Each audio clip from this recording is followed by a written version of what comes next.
Alhamdulillahirrabbilalamin. Baik Bapak Ibu, teman-teman semua, alhamdulillah waktu sudah menunjukkan pukul 19.36. Meskipun cuacanya mendung, bukan mendung ya, maksudnya udah gelap-gelap, hujan, enaknya di kamar, pakai selimut, rebahan. Alhamdulillah kami mengucapkan terima kasih yang tak terhingga buat Bapak Ibu, teman-teman yang sudah berkenan bergabung bersama kami di acara sharing session kami yang spesial di bulan Oktober ini, yang kebetulan sharing session kali ini bertepatan dengan ulang tahun Mak Kantoran yang kedua, alhamdulillah.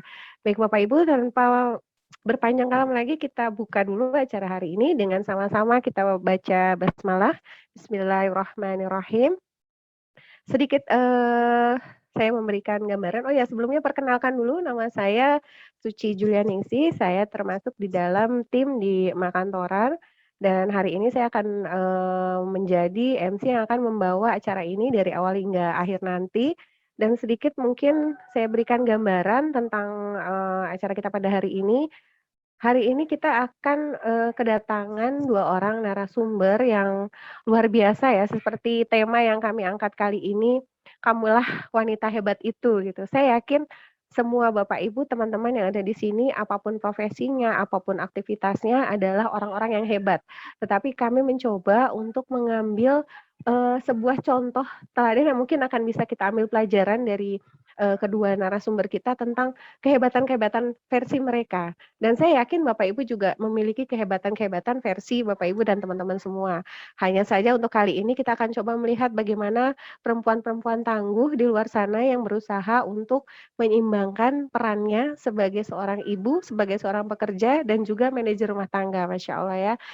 Hari ini kita akan berbincang-bincang dengan Dian KR, seorang pilot dari Trigana Air dan Dokter Titi Anas yang nanti dalam proses apa namanya, sharing session-nya akan dipandu oleh leader kami di Makantoran, founder kita, Teh Dokter Hewan Iif Syarifah ya, Teh Iif saya biasa manggilnya.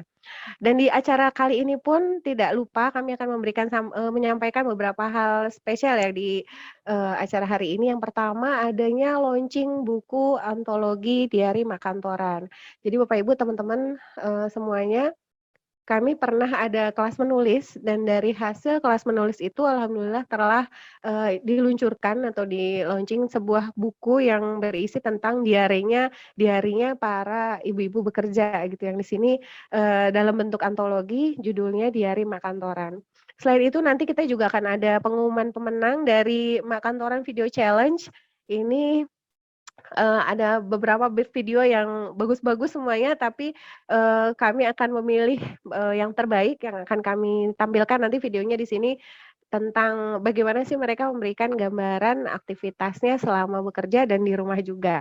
Dan juga nanti juga akan ada pengumuman peserta terbaik dari kelas dapur pintar. Kelas dapur pintar yang baru pertama kali, tadi sama dengan kelas menulis juga baru kelas batch pertama. Dan di kelas dapur pintar ini juga baru batch pertama. Jadi nanti akan ada kelas peserta terbaik dari kelas dapur pintar ini dan mudah-mudahan nanti akan ada batch-batch berikutnya untuk bisa terus continue ya kami lakukan di kelas-kelas yang ada di Makantoran. Baik Bapak Ibu, teman-teman semuanya, selanjutnya izinkan kami untuk sejenak memberikan gambaran atau sedikit mengulas, bukan sedikit mengulas, apa ya, sedikit memperkenalkan kembali tentang Mak Kantoran. Silakan panitia video Mak Kantoran.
Iya, itu dia sekilas tentang kami, Bapak Ibu. Alhamdulillah nggak terasa juga, kami perasaan kayak baru kemarin gitu ya, ternyata sudah masuk 2 tahun, dan untuk sharing session sendiri kami sudah masuk di, acara sharing session yang ke-9.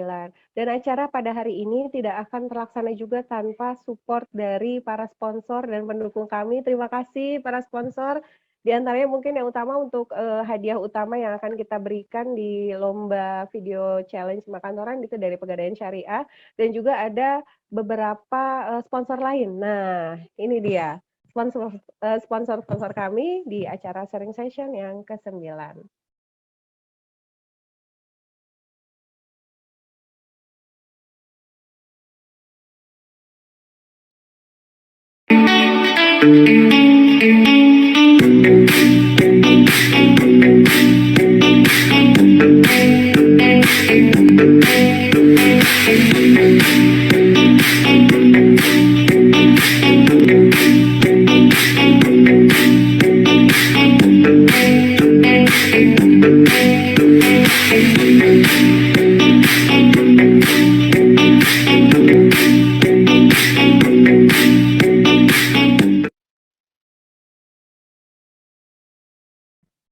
Baik, terima kasih kepada para supporter kami, sponsor-sponsor kami, dan mudah-mudahan nanti kita bisa saling support juga ke depannya. Baik Bapak Ibu, tanpa berpanjang kalam lagi, kita akan langsung masuk kepada acara inti kita pada hari ini, yaitu sharing session dari 2 wanita hebat kita yang akan memberikan pengalaman dan motivasinya kepada kita semua. Baik, selanjutnya kami silakan kepada Teh Iif Syarifah. Monggo Teh Iif. Sudah siap? Ya, Ya, ini. Assalamualaikum warahmatullahi Waalaikumsalam. wabarakatuh. Semangat Terima Teh, kasih Mbak langsung. Suci Ya, Julianingsih atas waktunya. Mbak Suci Julianingsih ini beliau juga bagian dari founder Makantoran dan juga MC skala nasional di Badan Karantina Pertanian. Jadi pokoknya keren lah ya MC-nya Makantoran. Nah, sebelumnya saya juga ingin menyapa dulu Ibu Dr. Titi Anas dan Kep Dian Kartika yang berkenan menjadi narsum, dan kami sengaja mengundang wanita hebat ini dalam rangka menyemarakan acara spesial milad kedua Makantoran, dan saya juga ingin menyapa para undangan sponsor ya yang berkenan juga eh, mensupport acara ini, dan tak lupa juga terima kasih kepada seluruh peserta yang berkenan hadir ya dalam acara sharing session Emak Kantoran dengan tema Kamulah Wanita Hebat Itu. Nah, sengaja tema ini kami persembahkan untuk sahabat semua dalam milad kali ini, dengan sengaja harapannya kita bisa menjadi wanita yang senantiasa bersyukur dan senantiasa bersabar menjalani kehidupan sebagai wanita, baik bekerja di rumah maupun juga di kantor. Di tengah kegalauan kita terhadap peran sebagai wanita, ada baiknya kita saling menguatkan dan bercermin pada orang-orang hebat yang mampu bertahan dengan jalan hidup yang dipilihnya. Oleh karena itu, untuk sesi yang pertama ini, kita coba akan berbincang-bincang dengan seorang pilot wanita. Mungkin ini sebagai profesi yang sangat langka ya, sangat langka yang dipilih oleh para wanita. Oleh karena itu, baik, suara saya kedengaran ya? Baik, kita lihat CV dari Kep Dian Kartika Ramadanis yang saya biasa panggil Kep Oli. Ya, inilah CV-nya. Ya, beliau adalah lulusan Politeknik Penerbangan Curug Indonesia, dan juga beliau adalah kopilot Transwisata Air Jakarta di 2009 sebagai Kapten Pilot di Kalsar Air, dan sekarang sebagai Kapten Pilot di Trigana Air Jakarta, dan juga beliau melanjutkan sekolahnya ya sampai dengan tingkat pasca sarjana atau S2, dan tempat tinggalnya Kep Oli ini di Tangerang ya, di BSD. Baik, hobinya adalah berenang, dan juga ada beberapa pengalamannya terkait dengan beliau sebagai Kasubag Administrasi tenaga pendidik dan kependidikan at PPIC, dan juga sebagai member Ikatan Pilot Indonesia, dan juga sebagai flight instructor at PPI, sebagai itu. Baik, untuk selanjutnya kita lihat juga nih tayangannya video profil Cap Oli. Silakan host, kita lihat.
Baik, ada satu lagi video. Kita tunggu sebentar.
Baik, tadi kita sudah menyaksikan dua video profil Cap Oli ya.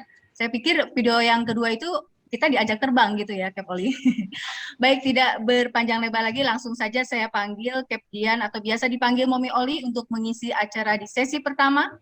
Dan jangan lupa para hadirin, akan ada door prize untuk para penanya dan untuk peserta yang beruntung. Baik, silakan Cap Oli. Selamat malam semuanya. Kedengeran kah?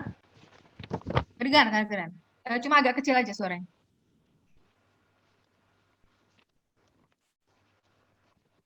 Baik, Assalamualaikum warahmatullahi wabarakatuh. Salam sejahtera dan selamat malam teman-teman, ibu-ibu, emak-emak kantoran yang sukses dan dinamis. Perkenalkan, nama saya Dian Kartika Ramadanis. Seperti yang Ibu Iif bilang, saya biasa dipanggil Oli.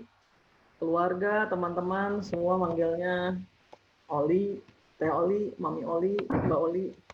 Jadi please panggilnya Oli aja.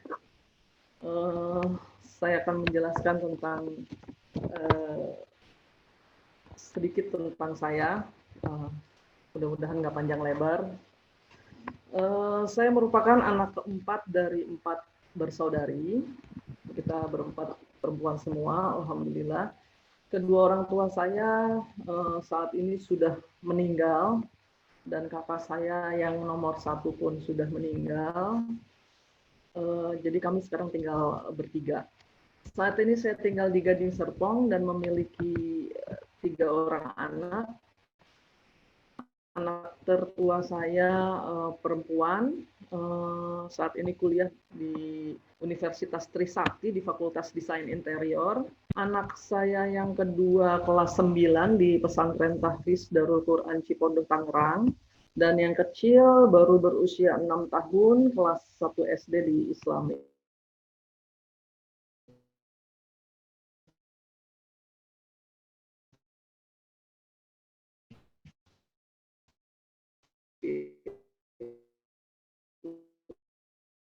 Oke, Chef Oli masih bergabung kah?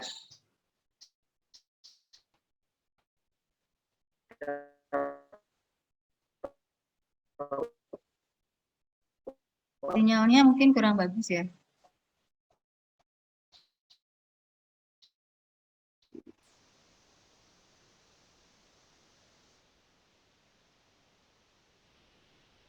Chef Oli. Saya lulus SMA tahun 1994, SMA 2 Bogor. Halo, saya pindah ke Ya, handphone. siap. Iif, Ya. bisa dengar kah? Bisa. Ya, mungkin lebih lancar di sini pakai handphone. Iya, pakai handphone karena Dan kelihatan lebih jelas juga layarnya. ya pakai laptop kurang sinyalnya, maklum jelek. Iya, nggak apa-apa. Ya, silakan Mbak Oli. Baik, dulu orang tua kami tidak memiliki banyak uang untuk menyekolahkan anak di universitas semuanya, jadi orang tua kami itu menyarankan untuk kami bersekolah di sekolah kejuruan yang menghasilkan lulusan yang siap pakai di industri atau di dunia kerja. Karena pertimbangan itu, maka kakak-kakak semuanya bersekolah di kampus Ungu waktu itu, di sekolah sekretaris dengan harapan segera dapat pekerjaan. Namun saya waktu itu ikut mengambil strata 1 jurusan ekonomi di kampus tersebut. Tapi dengan berkuliah ternyata tidak bisa tidak memenuhi hasrat saya untuk bersekolah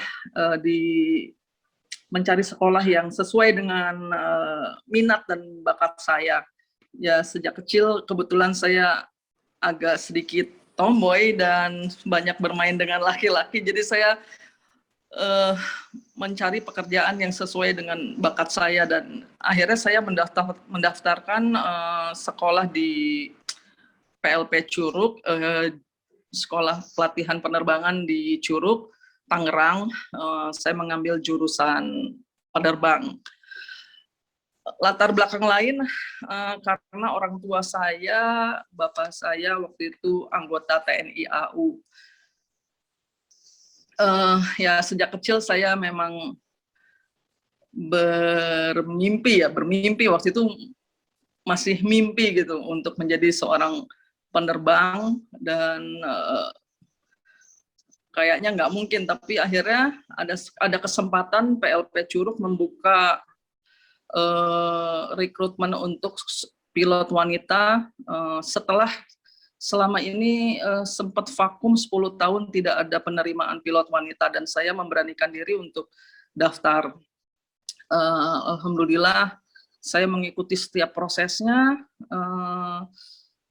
yang begitu sangat sulit saat itu dari mulai seleksi akademis, kesehatan, wawancara, simulasi, sampai akhirnya pantuhir. Pada saat tes itu saya sebenarnya masih kuliah di kampus Ungu, dan saya mengatakan kepada orang tua saya bahwa saya lebih senang untuk menjadi taruni penerbang di Curug daripada saya harus bersekolah. Dan alhamdulillah orang tua saya mendukung dan supportnya, doanya yang membuat saya akhirnya bisa menjadi saat ini, yang dulu saya pikir hanya mimpi, dan alhamdulillah sekarang terwujud. Setelah saya diterima menjadi taruni, kemudian semuanya saya berjalan lancar. 1 tahun 6 bulan lah saya lulus, beserta teman saya juga ada pilot wanita namanya Ida dan Isma. Terus saya memulai karir dengan menjadi bergabung di PLP Curug menjadi flight instructor yang melatih taruna dan taruni di PLP Curug. Pada tahun 2006 sampai 2007 saya mencoba untuk apply ke perusahaan swasta di Transwisata Air sebagai co-pilot di pesawat kecil, ya, pesawat baling-baling Twin Otter dengan rute penerbangan lokal area Kalimantan. Alhamdulillah. Namun tidak lanjut di perusahaan tersebut, dan pada tahun 2009 sampai 2017 saya bergabung di Calstar Aviation dengan rute penerbangan domestik dengan pesawat yang sedikit agak lebih besar dari Twin Otter, yaitu ATR 42 dan 72. Di Calstar inilah saya akhirnya alhamdulillah bisa menjadi seorang kapten. Namun pada November 2017 Calstar mengalami pilot, perusahaan itu ditutup. Pada Mei 2018 sampai saat ini saya bergabung di Trigana Air, jenis pesawat yang sama dan terbangnya lebih banyak di Indonesia Timur. Alhamdulillah pengalaman saya menjadi kapten, ya ada yang menarik, ada yang seru deh. Saya dikelilingi oleh teman-teman kru yang sangat mendukung saya dan yang membuat pengalaman saya sangat menyenangkan dan berkesan. Salah satu contoh yang berkesan kalau ketemu penumpang atau ketemu teman-teman, ya tiba-tiba ada yang ngasih surprise, ada yang ngirimin parfum lah, ada yang ngirimin macam-macam dah. Alhamdulillah pengalaman jadi pilot lebih banyak menariknya deh daripada sedihnya. Alhamdulillah. Dan keluarga saya, keluarga sangat mendukung dengan profesi yang saya jalani saat ini, terutama khususnya profesi sebagai seorang pilot. Walaupun saya sering meninggalkan rumah karena dinas, training dan lain-lain, tapi alhamdulillah keluarga mendukung profesi saya ini, dan saya pun tidak meninggalkan tugas saya sebagai seorang ibu rumah tangga, sebagai istri, dan semuanya alhamdulillah saya jalankan tanpa meninggalkan tugas saya yang utama, yaitu sebagai seorang ibu. Dan ya hal ini kan tidak mudah ya, tapi juga tidak mustahil buat kita untuk menjalankan dua fungsi sebagai seorang profesional maupun seorang ibu ataupun sebagai istri. Challenge-nya sama dengan teman-teman emak-emak kantoran di sini. Kadang kita bekerja di jam normal, kadang kita harus lembur. Begitu juga dengan saya, harus meninggalkan keluarga untuk dinas. Tapi intinya adalah kita fokus pada porsinya masing-masing. Waktu kita bekerja, kita fokus terhadap pekerjaan kita, namun tetap waspada dan tetap memantau kondisi rumah maupun anak-anak. Dan waktu kita menjadi seorang ibu di rumah, kita pun fokus dengan pekerjaan kita di rumah, tapi kita juga tetap siaga dan terkait dengan pekerjaan kita. Komunikasi yang baik adalah salah satu kunci keberhasilan dalam hal ini ya, dalam kasus saya terutama yang sering pergi-pergi ke luar, meninggalkan keluarga. Namun dengan komunikasi ini saya tetap bisa memantau kondisi rumah maupun anak-anak. Thanks to teknologi ya, kita bisa sekarang bisa telepon maupun video call untuk memantau kondisi anak-anak di rumah. Saya tetap menjalankan tugas itu dengan cara seperti ini, yaitu video call. Saya tetap memantau kelasnya anak-anak, Zoom kelasnya, kegiatannya, les-les dan lain-lain dengan melalui video call ini. Alhamdulillah, dan saya juga berkomunikasi dengan guru-gurunya anak-anak untuk memantau perkembangan mereka, baik guru akademis maupun akademis, guru-guru di sekolah, ustadz untuk mengajinya anak-anak, guru les piano, les renang dan lain-lain. Alhamdulillah, saya tetap memantau kondisi mereka dengan cara seperti ini. Pada kesempatan ini saya ingin mengatakan bahwa saya percaya bahwa kebahagiaan tiap orang itu adalah relatif. Ada yang bahagia dengan kecantikannya, keluarganya, dan teman-temannya, dan lain-lain. Tapi buat saya, salah satu sumber kebahagiaan utama adalah apa yang ada pada diri kita menjadi personal atribut kita. Budi bahasa yang baik, attitude yang baik, keimanan, dan hal-hal yang terkait dengan personal branding kita. Salah satu personal branding kita adalah apa yang kita lakukan secara berkesinambungan dan terus kita perbaiki dari waktu ke waktu, termasuk diantaranya adalah karir atau pekerjaan yang kita pilih saat ini. Jadi apapun pekerjaan kita harus lakukan dengan baik, karena kita akan merefleksikan siapa diri kita. Menjadi seorang profesional atau wanita yang bekerja itu memberi ruang kepada kita, kepada diri kita untuk bisa menghargai orang lain lebih baik, karena wawasan kita terus berkembang, terasah oleh perubahan. Dunia profesional mengasah kita untuk lebih menghargai orang lain, karena kita pun mengharapkan orang dapat mengapresiasikan setiap pencapaian atau perbaikan yang kita lakukan. Menjadi profesional tidak menutup kemungkinan kita untuk menjadi ibu dan istri yang baik, justru memberi challenge yang luar biasa untuk mampu melakukan banyak hal. Bahagia itu terus memperbaiki yang telah kita capai dan tetap kembali kepada fitrah dengan penuh syukur. Karena saya percaya emak-emak kantoran adalah emak-emak super yang sukses menggali potensi diri dan memaksimalkan pencapaian tanpa lupa bahwa mereka juga ibu dan istri tauladan yang senantiasa bahagia, penuh syukur. Ya, dari saya itu dulu Mbak Iif. Terima kasih. Ya, terima kasih Kep Oli, subhanallah ya. Masya Allah luar biasa gitu, apa yang tadi yang disampaikan itu mengingatkan kita juga bahwa memang kebahagiaan itu relatif ya, kebahagiaan itu relatif, terutama kita harus bisa menempatkan diri kebahagiaan itu dengan sumber utama kebahagiaan itu tadi yang disampaikan Kep Oli adalah personal branding kita gitu ya, apapun status kita, apapun profesi kita harus menghargai dan mensyukuri dan mengoptimalkan apa yang menjadi peran kita, seperti itu ya. Baik, terima kasih banyak nih Kep Oli, sudah banyak juga tadi yang disampaikan ya. Cuma tadi katanya kalau bukannya masuk sekolah pilot itu harganya mahal, Kep. Mungkin bisa dijelaskan?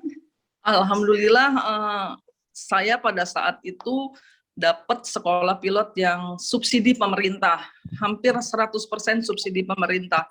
Jadi sangat meringankan orang tua saya yang kebetulan anggota TNI AU yang ya kalau sekarang mau bayar ratusan juta nggak mampu kalau saya waktu itu ya. Dan di PPIC Politeknik Penerbangan Indonesia Curug ini juga ada dua sistem sekolah, yang satu mandiri, yang satu subsidi. Yang subsidi alhamdulillah insya Allah lulus disalurkan untuk menjadi disalurkan oleh pemerintah. Yang mandiri yaitu program mandiri, yang program bayar ya lumayan memang Mbak Iif, harganya di atas. Ya mahal lah lumayan, tapi banyak juga yang daftar untuk sekolah yang bayar ini. Demikian Mbak Iif. Baik, terima kasih banyak ya, luar biasa Kep Oli ini, Masya Allah. Mari kita beri aplaus dulu nih untuk Kep Oli. Mana nih? Oplosnya. Oke, baik. Ya, untuk sesi ini sebetulnya saya pengen banyak bertanya, ya, ingin menggali pertanyaan-pertanyaan, namun karena waktunya terbatas juga, sehingga nanti silakan buat para peserta yang ingin bertanya bisa langsung melalui chat room, dan yang beruntung akan mendapatkan door prize. Dan sesi tanya jawab ini langsung akan dibahas setelah pembahasan dari narsum yang kedua. Oke, nah sebelum menginjak sesi kedua, ini akan ada launching buku antologi Diari Emak Kantoran yang berhasil kami cetak sebagai output dari kelas menulis Emak Kantoran. Baik, inilah penayangan launching perdana buku Diari Emak Kantoran dari karya wanita-wanita hebat komunitas Emak Kantoran dari 13 penulis hebat.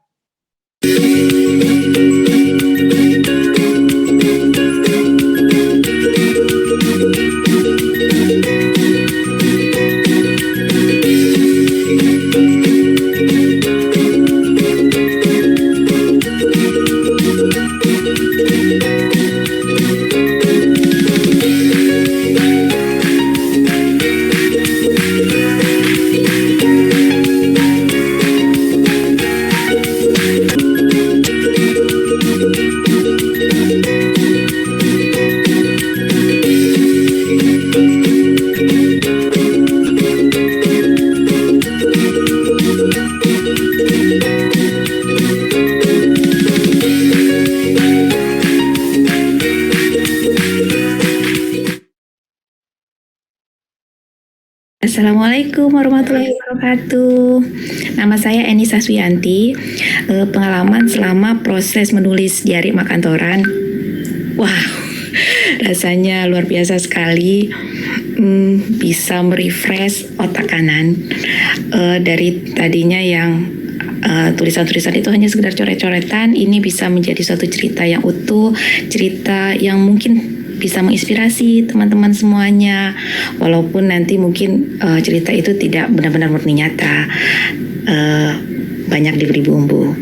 Terima kasih kepada mentor luar biasa Bunda Novi dan Mak Iif, Mak Hin, dan semua teman-teman yang ada di Emak Kantoran. Terima kasih. Assalamualaikum warahmatullahi wabarakatuh. Ya, barusan kita sudah menyaksikan ya launching dari buku perdana kita, yaitu buku Diari Emak Kantoran, di mana ada 13 penulis terpilih. Dari 13 penulis tersebut, ada satu peserta yang terbaik dalam kelas menulis, nanti akan diumumkan di akhir acara kita. Nah, sekarang kita lanjut kepada sesi kedua yang tidak kalah menarik untuk bisa simak. Inilah Dr. Titi Anas sebagai staf khusus Kemenkyu. Baik, mungkin langsung saja saya bacakan CV-nya.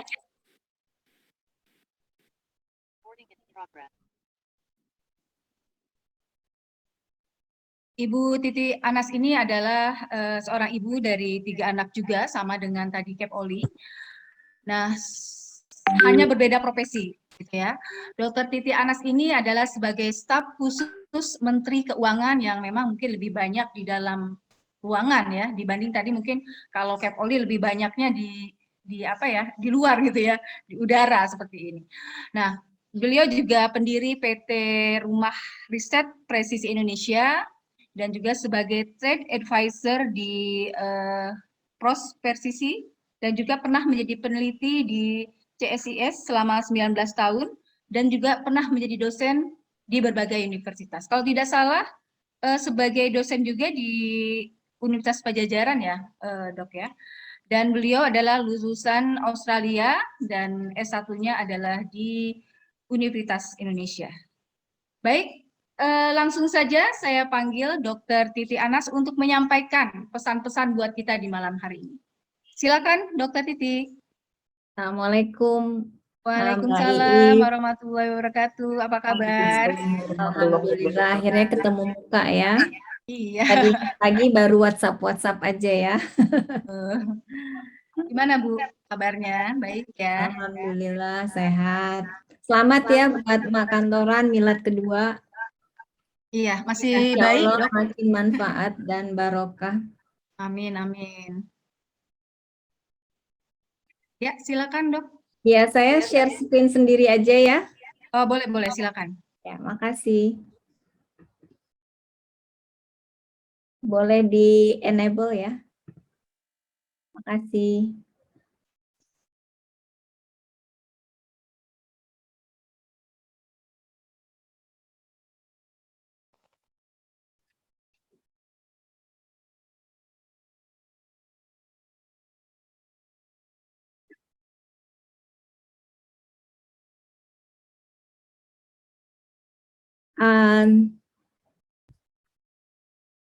Assalamualaikum warahmatullahi wabarakatuh. Salam buat ibu-ibu hebat di grup ini yang berusaha membalanskan atau menyeimbangkan antara rumah dan kerja ya. Seperti tadi Mbak If sudah sampaikan, nama saya Titi Anas. Salam ya buat Uni. Grup ini tadi pagi sudah telepon-teleponan.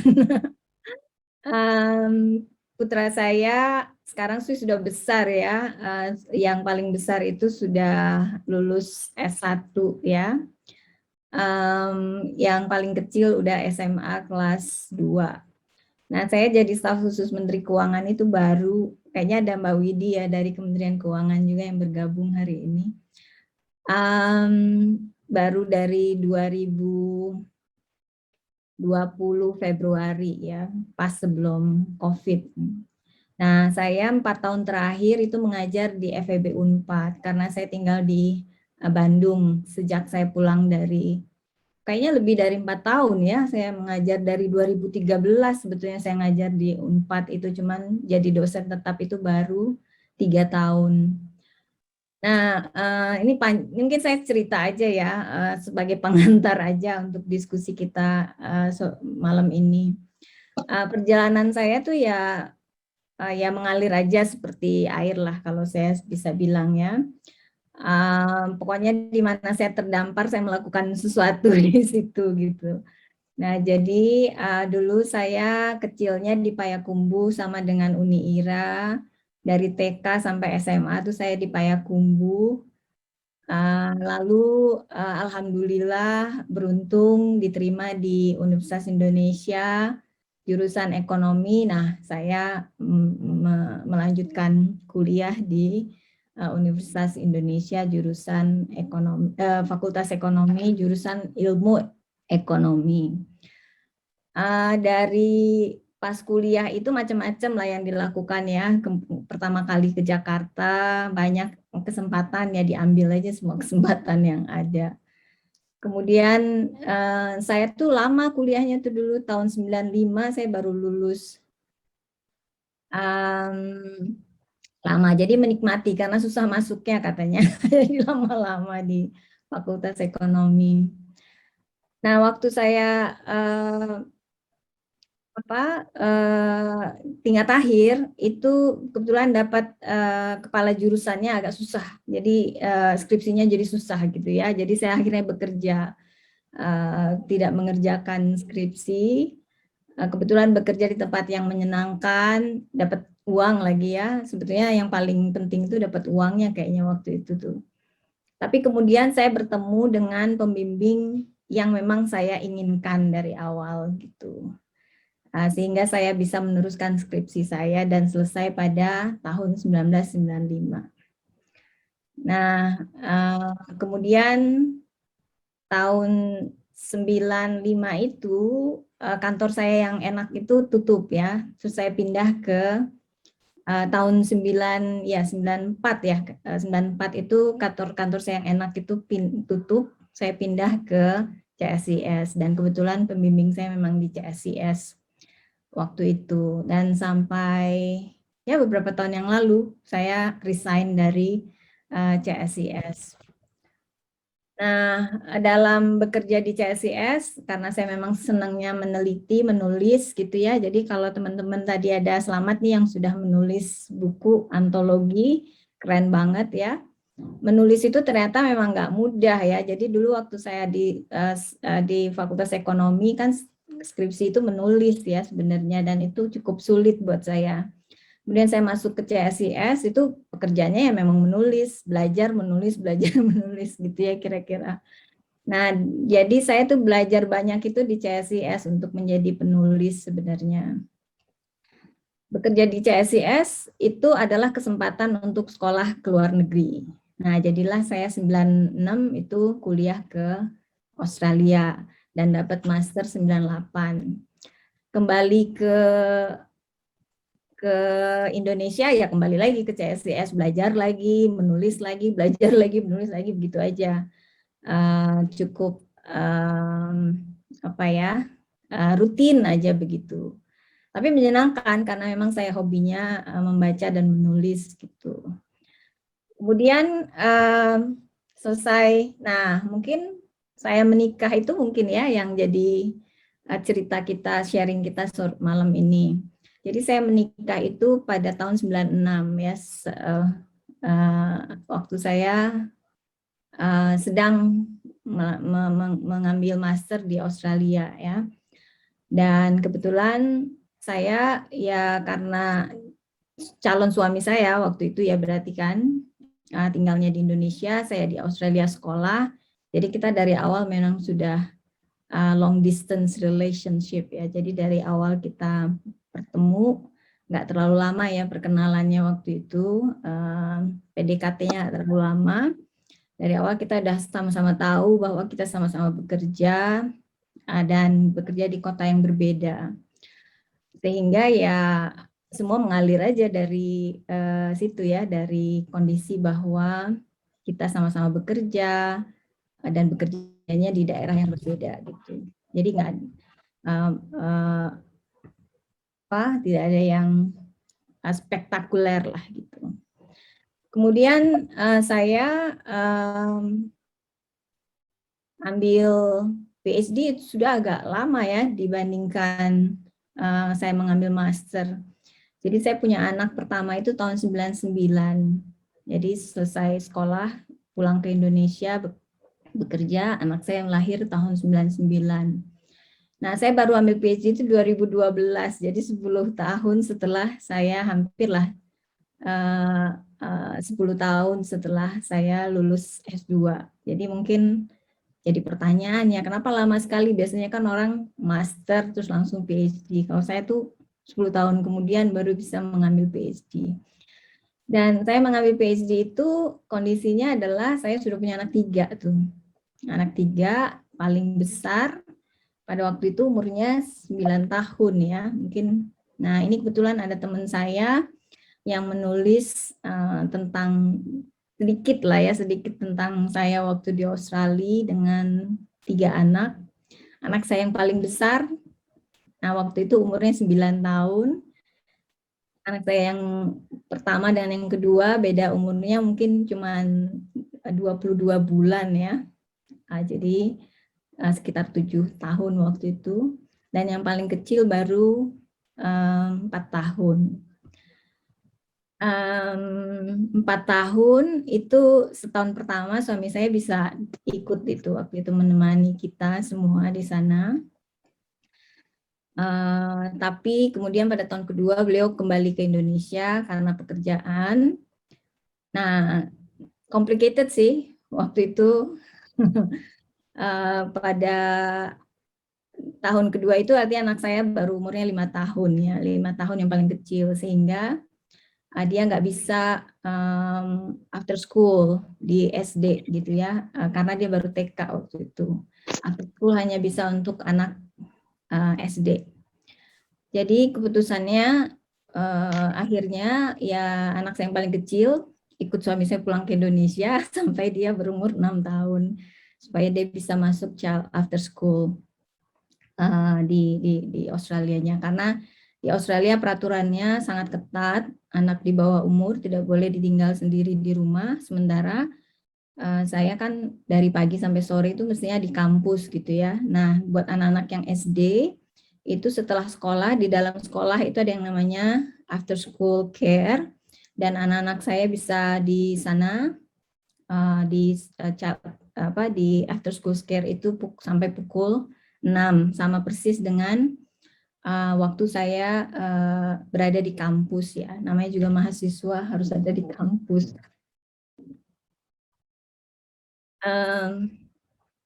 Oke, jadi pada prinsipnya seperti yang saya sampaikan tadi ya, ceritanya mengalir saja ya, di mana kita sampai ya kita ngikut aja dan melakukan apa-apa yang bisa dilakukan.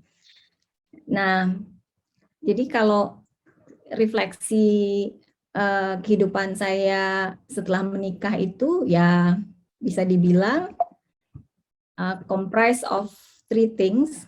Ada 3, drama, pastilah ya semua ibu-ibu bekerja dan punya anak, ada aja dramanya ya. Nah, biasanya yang menyelesaikan segala drama itu ya doa yang utama ya, di samping juga usaha.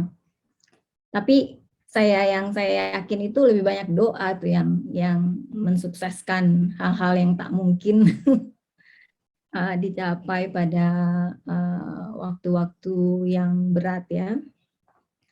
Nah, kalau saya refleksi saya yakin semua ibu-ibu punya ceritanya sendiri-sendiri ya, dan nggak ada yang lebih berat dari yang lain ya, semuanya berat kalau menurut saya tuh kehidupan ibu-ibu bekerja, punya anak ya, karena factors yang terlibat itu banyak dan perlu diseimbangkan ya, supaya kalau di ekonomi ada yang namanya Pareto improvement. Jadi kalau kita melakukan sesuatu jangan sampai orang lain atau stakeholders dalam kehidupan kita itu menjadi worse off gitu. Jadi penyeimbangan itu yang saya rasa pasti berat ya untuk dilakukan.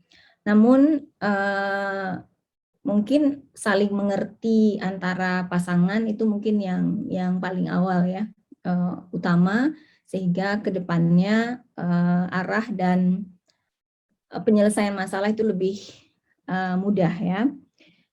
Nah, biasanya tuh kalau refleksi lagi di kehidupan itu drama yang paling utama itu biasanya kalau ibu bekerja adalah support system ya. 3 tahun pernikahan kita yang pertama itu adalah mungkin yang paling berat mungkin ya, karena kita baru menyesuaikan dengan peran baru, kemudian mungkin juga dari segi income kita nggak terlalu baik dibandingkan setelah kita bekerja agak lama, dan sementara semua kita harus keluarkan spending ya, atau ada biayanya. Nah, untuk ibu-ibu bekerja yang saya ingat nih, kasusnya saya dulu itu adalah yang paling penting itu adalah ART, asisten rumah tangga ya, karena saya tinggal di Jakarta itu di awal-awal tuh saya ingat saya tinggal sharing rumah dengan tante saya. Itu sangat membantu ya, sangat membantu sharing rumah dengan saudara. Sangat membantu untuk ibu-ibu yang punya anak kecil, terutama waktu kasus saya pikir itu sangat membantu. Tapi waktu saya kemudian pindah ke Bandung karena kita memutuskan kita akan tinggal di Bandung pada tahun 2002 ya, 2002 sampai 2004. Itu biasanya nightmare kita adalah pada saat setelah Lebaran karena semua harus kembali ke kantor dan ART belum tentu kembali ya kan.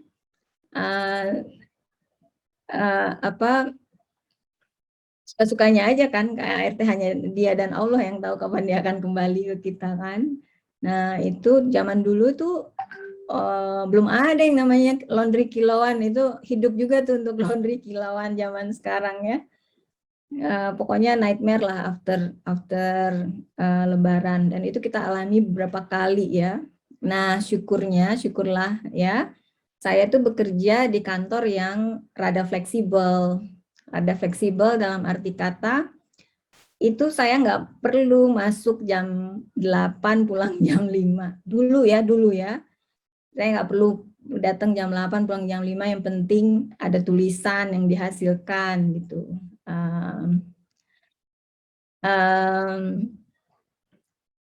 Ada tulisan yang harus dihasilkan, ya saya tuh jadi pada tahun 2005 suami saya pindah ke Jakarta. Nah ini promosi, ini suami saya tuh dapat promosi dan pindah ke Jakarta. Sehingga saya juga pindah ke Jakarta, anak-anak pindah ke Jakarta ya. Nah ini normal lagi nih kehidupan ke kantornya ya. Kalau waktu di Bandung saya tuh ke kantornya hanya sekali seminggu. Nah biasanya tuh maksudnya aktivitas kita ke kantor zaman dulu itu menentukan income. Jadi semakin sering ke kantor biasanya income-nya lebih baik. Nah, waktu di Bandung itu income-nya agak seret, tapi karena kita two breadwinners di rumah, jadi nggak terlalu anjlok lah ya income-nya, walaupun saya memutuskan untuk remote working gitu ditulis di status saya tuh dulu. Nah, begitu suami saya promosi ke Jakarta, gas dong, gas langsung pol kalau udah di Jakarta. Jadi, tapi ya itu karena kantor saya adalah fleksibel, office hours, jadi saya bisa nganter anak-anak dulu tuh ke sekolah. Lalu habis dari antara anak-anak baru ke kantor, dan kebetulan waktunya nggak terlalu telat-telat amat ya. Jadi mungkin ya itu privilege kali ya, nggak semua orang bisa mendapatkan kantor yang seperti itu ya. Singkat cerita mungkin itu drama di awal-awal pernikahan kayak gitu ya. Drama ngambil PhD dengan anak 3 beda lagi tuh. Saya sampai nggak lulus ya waktu itu, ada mata kuliah yang harusnya saya ambil, but luckily karena saya masternya di ANU itu bisa di waive ya, jadi saya tetap bisa lanjut ke program berikutnya. Saya sampai mendatangkan tante saya tuh, karena nggak lulus, terus semester depannya harus lulus gitu ya, jadi harus didatangkan support system dari Indonesia. Jadi pokoknya berdarah-darah lah.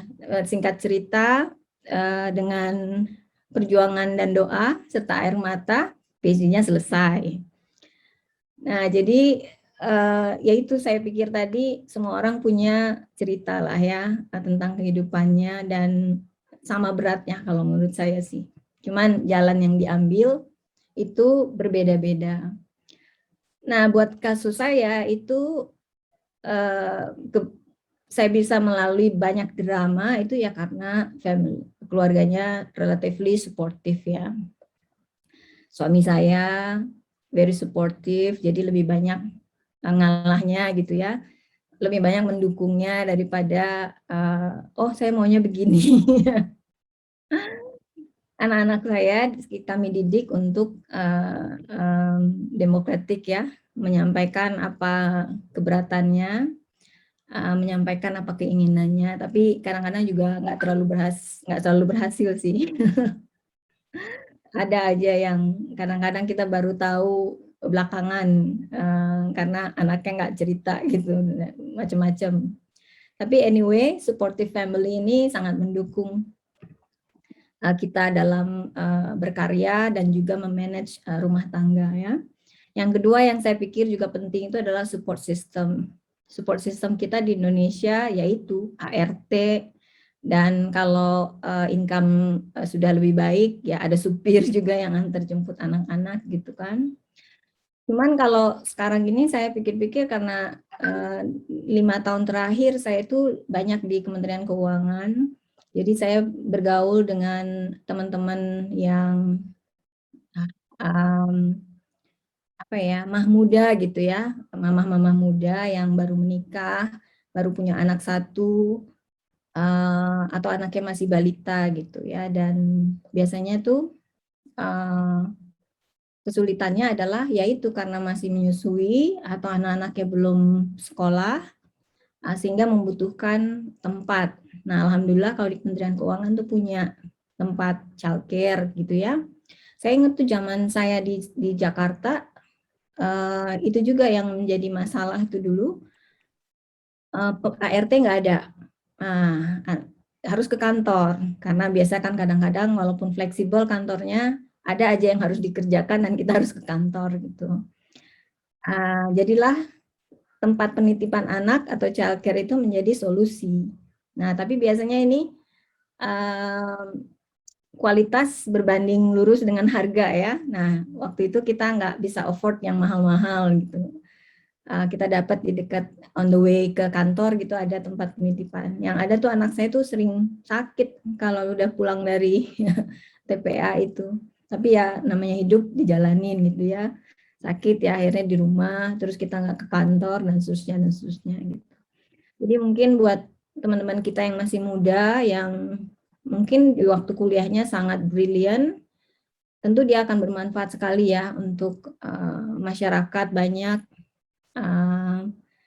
negara gitu ya. Jadi mungkin support system yang lebih baik untuk childcare, untuk keamanan anak itu perlu kita perjuangkan sih kalau misalnya mak kantoran berminat gitu ya. Pasti juga sudah memikirkan ke arah sana sih. Saya rasa memperjuangkan childcare yang lebih baik, kemudian keamanan atau semacam sertifikasi lah buat ART, suster-suster, sehingga tuh yang dulu kita sering dengar seperti anaknya dikasih obat tidur, macam-macam lah ya kalau zaman dulu tuh, zaman saya dulu waktu masih muda, sehingga meninggalkan anak tuh jadi takut gitu. Kadang-kadang saya kalau pergi jauh ya, waktu di CSCS itu pekerjaan kita selain membaca, menulis juga traveling. Jadi saya tuh di traveling kenapa? Karena ada conference, seminar, dan seterusnya. Jadi saya tuh sering menitipkan anak saya ke ibu saya di Payakumbuh karena saya takut meninggalkan anaknya sendiri. Itu waktu masih punya anak satu. Ya. Jadi kalau saya lagi pergi ke luar negeri dan suami saya di Bandung, ya anak saya kalau nggak bisa juga diajak ya karena conference itu ya saya jauh dari tempat anak saya gitu, akhirnya ya dititip dulu ke neneknya mah senang ya, senang sekali dititipin cucunya. Jadi support system buat yang lebih formal, affordable, terjangkau buat ya biasanya sih keluarga-keluarga muda ya yang masih baru gitu, sangat penting. Dan yang saya bayangkan juga kalau misalnya kayak di pabrik-pabrik terutama itu kan income si perempuan bekerja lebih rendah lagi ya, dan itu harus meninggalkan anak jauh ya kalau dia bekerja di pabrik. Jadi kalau misalnya di sekitar pabrik juga ada semacam support system yang seperti itu sehingga perempuan yang bekerja di pabrik itu lebih baik kondisinya dalam menghandle atau memanage rumah tangganya, itu juga akan sangat lebih baik. Jadi mungkin PR kita nih mak-mak kantoran supaya support system untuk perempuan bekerja lebih baik sehingga energinya bisa lebih tercurahkan untuk mengurusi hal-hal yang perlu sepertinya yaitu keluarganya dan pekerjaannya. Mungkin itu kali ya sharing dari saya. Terima kasih banyak nih undangannya mak kantoran, sukses selalu. Assalamualaikum. Waalaikumsalam warahmatullahi wabarakatuh. Terima kasih Dr. Titik Anas, luar biasa ya penyampaiannya, menyempurnakan acara sharing session kita malam ini. Dan sebelum sesi tanya jawab, mari kita saksikan dulu tayangan video para sponsor yang mendukung acara ini, dan juga ada beberapa dari para pendukung mak kantoran dari lembaga-lembaga lain yang mengucapkan selamat ulang tahun juga buat kami. Baik, mungkin host bisa menayangkan videonya.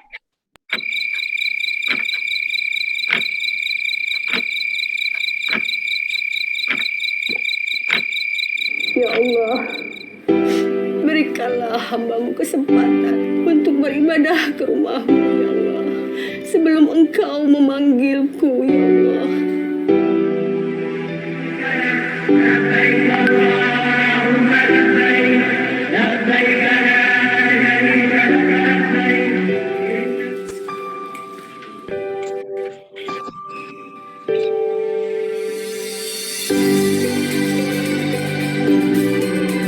Assalamualaikum. Ibu siap-siap ya, Bu. Setengah jam lagi sudah jemput. Nanti Ibu juga tahu kok.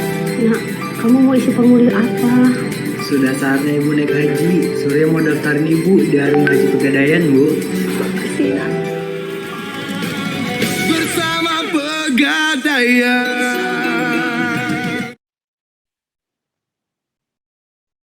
Baik, ini ada penayangan yang lain juga terkait dengan video sponsor dan ucapan selamat ulang tahun.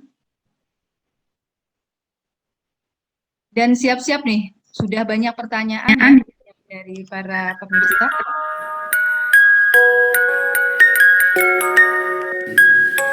Assalamualaikum warahmatullahi wabarakatuh. Saya Topan Benisan, Direktur Utama Las Albunyan. Jalan-jalan ke Mulia Harja, jangan lupa membeli alpukat. Selamat milad Mak Kantoran yang kedua, teruslah berkarya dan menebar manfaat. Assalamualaikum warahmatullahi wabarakatuh. Assalamualaikum warahmatullahi wabarakatuh.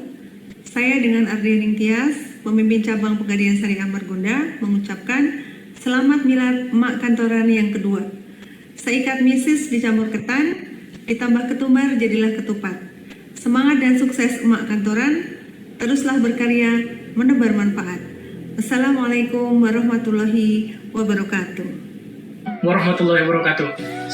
Saya Zubir Alfiansah dari Aksi Cepat Tanggap mengucapkan selamat milad yang kedua untuk emak-emak kantoran. Tetap menginspirasi, tetap mengedukasi, dan tetap memberikan solidaritas untuk kebangsaan ini. Bersama Aksi Cepat Tanggap, berikan yang terbaik, jaya selalu untuk emak kantoran di milad yang kedua ini. Terima kasih.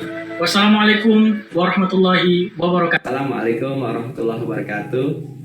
Saya Lutfi, CEO ASC Nation.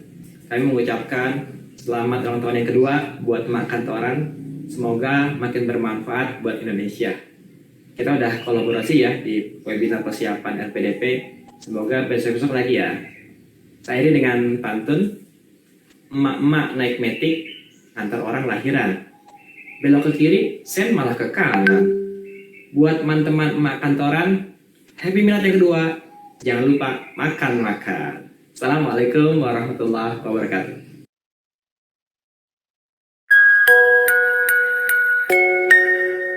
Bismillahirrahmanirrahim. Assalamualaikum warahmatullahi wabarakatuh. Saya Sony Abikim dari PPA Institute mengucapkan selamat milad untuk komunitas emak kantoran.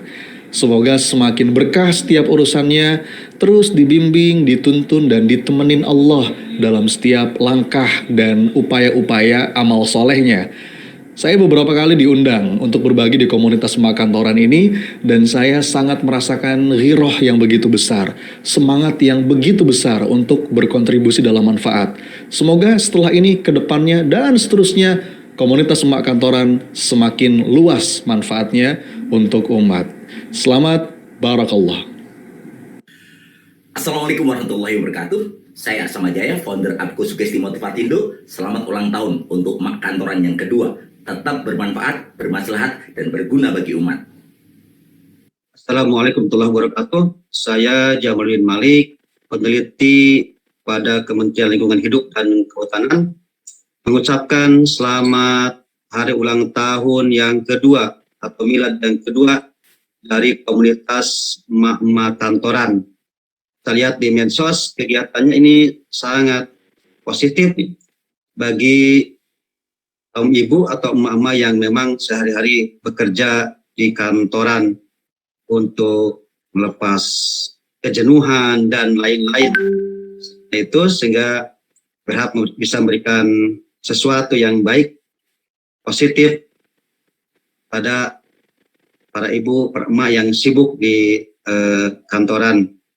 Ke depan mudah-mudahan ini bisa dikenal lebih luas lagi dan bisa dirasakan manfaatnya, kehadirannya bermanfaat bagi kaum ibu yang sehari-hari bekerja di kantoran. Demikian, warahmatullahi wabarakatuh. Assalamualaikum warahmatullahi wabarakatuh. Selamat ulang tahun kedua Mbak Kantoran. Semoga sukses selalu ya.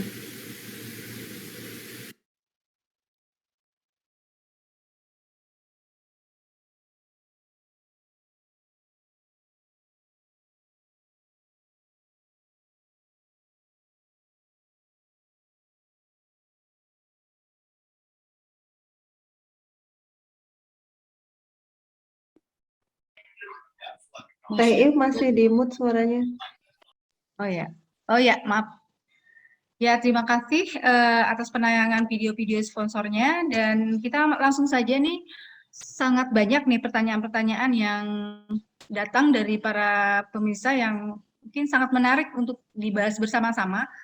Ada beberapa pertanyaan, mungkin saya batasi ya. Yang pertama, saya akan pertanyaan dari Bu Dwi Mulyatin ya, adakah kekhasan pilot wanita dibanding pilot laki-laki sehingga Curug saat itu membuka kesempatan bagi wanita untuk mengikuti pendidikan di sana?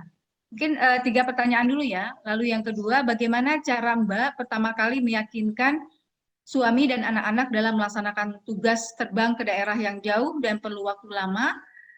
Dan bagaimana meyakinkan orang tua untuk memilih sekolah yang tergolong jarang untuk wanita, dan mohon tipsnya bagaimana tetap mendampingi memasuki remaja dengan kesibukan Mbak Oli. Baik, mungkin langsung saja dijawab oleh Kep Oli. Pertanyaan pertama, kekhasan sekolah wanita ya? Ya. Untuk sekolah di PPIC Curug ya, Politeknik Penerbangan Indonesia Curug, baik sekolah penerbang wanita maupun pria tidak ada bedanya. Semua pendidikan kami jalani baik pria dan wanita sama, kecuali satu. Yang laki-laki dibotakin, kita yang cewek nggak dibotakin, itu aja. Tapi sistem pendidikan semua sama. Ada kegiatan-kegiatan fisik, kita semua ikut sama. Pendidikan di ground maupun praktek terbang semua sama, nggak ada bedanya.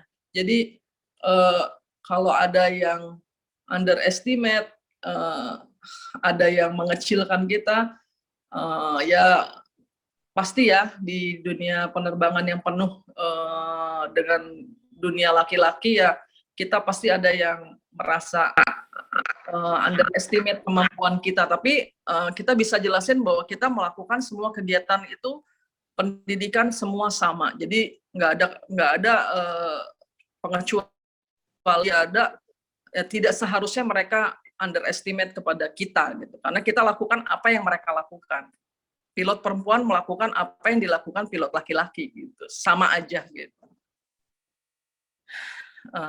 Terus pertanyaan kedua, apa meyakinkan orang tua ya? Ya.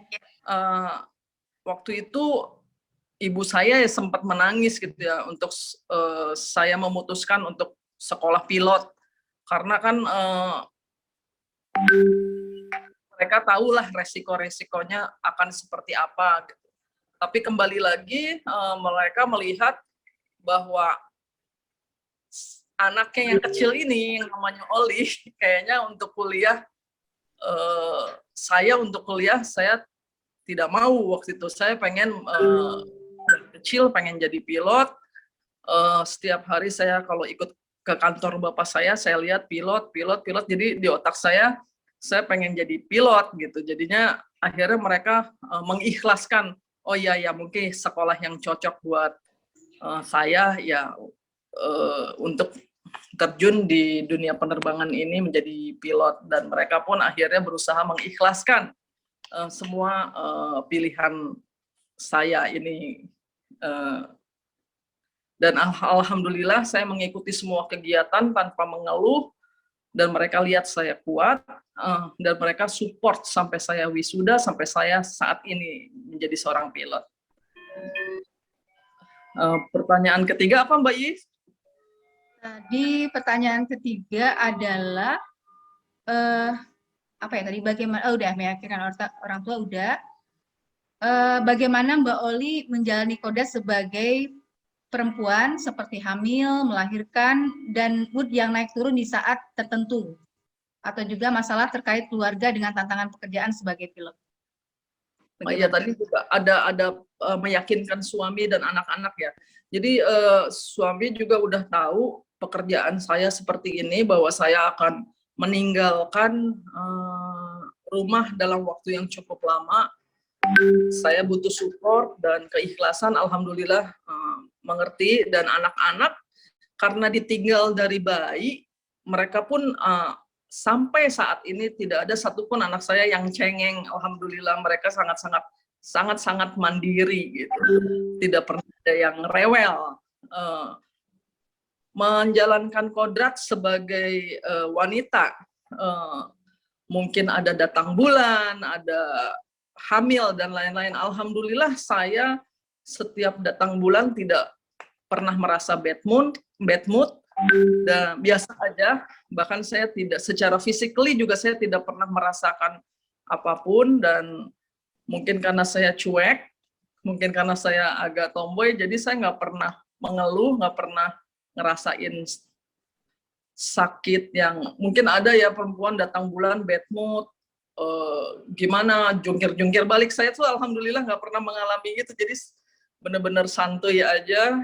Terus mengenai hamil, saya itu dulu belum ada peraturan di penerbangan kalau wanita hamil itu stop terbang. Jadi saya sampai 7 bulan itu saya masih terbang.